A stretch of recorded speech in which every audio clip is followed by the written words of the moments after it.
Starting in 5 seconds. Questions of equity apart, the mode and scale of subsidizing has had two effects. One has been to induce a faster rate of growth of enrollments at this level than is otherwise likely to have taken place. In several parts of the country, the fees charged for higher education have remained unchanged for decades, and the rising costs have been almost wholly covered by the subsidies from government. Higher education has therefore become almost free for those who are in a position to meet the other related expenses. The other effect has been to encourage in this pair, particularly in the last decade, a kind of entrepreneurship with little commitment to the goals of higher education, where the rate of subsidy is high and the rest of the expenditure can be almost wholly covered by fees collected from students. A college can be started and run with very little exertion on the part of the sponsors.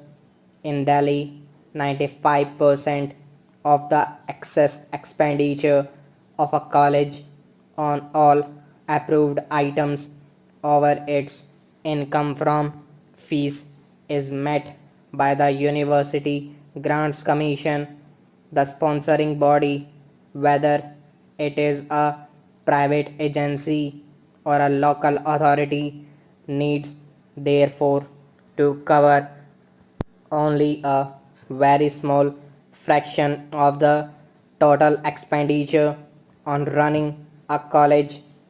Naturally, there is no dearth of entrepreneurs for starting colleges with an eye on the patronage and influence they can exercise through their control over them, though the extent of subsidy is not as high elsewhere. The position is not very different in several other parts of the country where liberal grants in aid are given by state governments to colleges. The main qualification required by the promoters of higher education under these conditions is only that they have the contacts for securing the necessary financial and other support from the powers that be, where the rate of subsidy is not so high. Some adjustments are called for. These are usually made in the fees charged from the students and in the teacher student ratios maintained. Thus, the annual fee for undergraduate education ranges all the way from less than rupees 100 per student. The colleges in Rajasthan to well over rupees 300 per student. In Bombay, the average number of students assigned to a teacher also varies from as low as 12 in some areas to more than twice that figure in others. This subsidy has to be discontinued. All this has usually a decisive impact at the higher levels of decision making and administration in the universities. For both the representatives of college managements and of teachers secure representation in the various bodies of the university of which they form a part.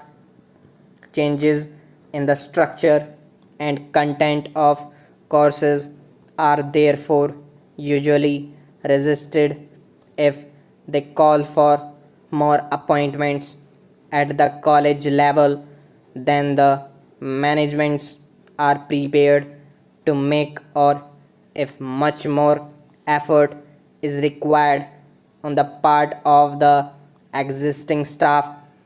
If any teaching is organized at the university level, as is generally done for postgraduate courses, the principle of representation has to be usually given considerable weight irrespective of academic considerations.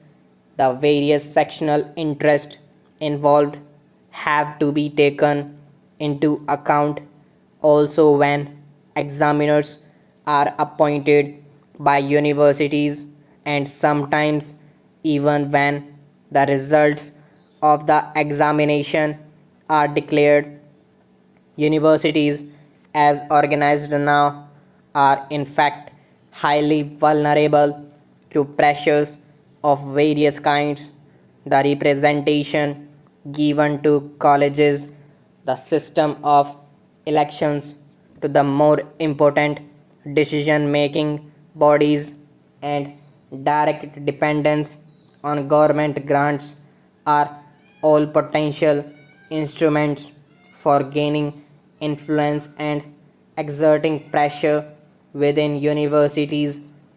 It is not surprising, therefore, that when teachers and students are also free to participate in political activity, universities get affected very quickly by all the undercurrents and conflicts in the society of which they are a part.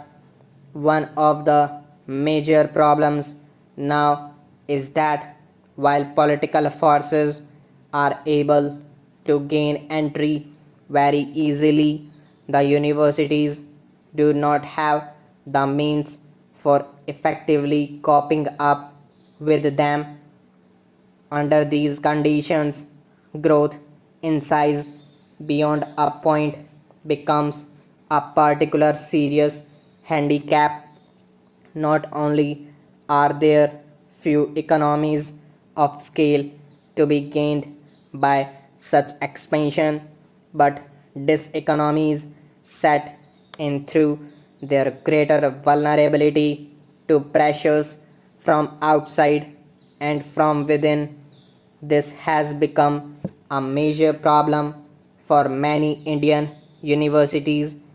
The growing tendencies towards regionalism in the country have also had serious effects on higher education.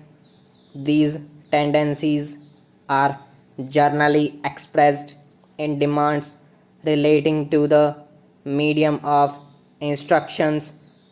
Some of these demands are based on sound educational principles and are wholly justifiable, but in their most extreme form, they usually indicate either ignorance of the minimum requirements of higher education or inward looking conduct of a kind that places considerations of a self character above these requirements. In practice, both have been in evidence. More specifically, the problem arises when instruction at the postgraduate level is sought to be given in the regional languages for most of the relevant literature at that level is usually not available. Stop.